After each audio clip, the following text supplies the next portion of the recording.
আসসালামু আলাইকুম এভরিওয়ান, আশা করি তোমরা সকলে ভালো আছো। আজকে আমরা পরবর্তী পার্টে চলে আসছি। আজকের পার্ট থেকে আমরা অন্য ম্যাথগুলো করা ট্রাই করবো। আমরা প্রথম পার্টে এমসিকিউগুলো শেষ করছিলাম।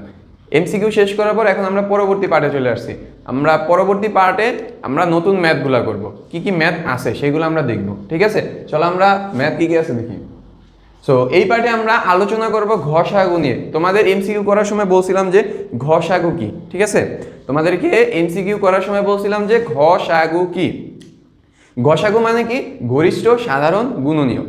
ঘষাগু মানে কি? গরিষ্ঠ সাধারণ গুণনীয়ক। ঘষাগু কখন করব? যখন আমাকে সমীকরণ দেওয়া থাকবে, আমার ওই দুইটা বা তিনটা বা চারটা সমীকরণে সব থেকে কমন কি জিনিসটা আছে আমরা সেইটা পিক করব। সেইটাই হলো আমাদের ঘষাগু। আশা করি বুঝতে পারছো। যারা ঘষাগু বুঝো না, আমি প্রথম ভিডিওতে খুব বিস্তারিতভাবে আলোচনা করছি, ঠিক আছে?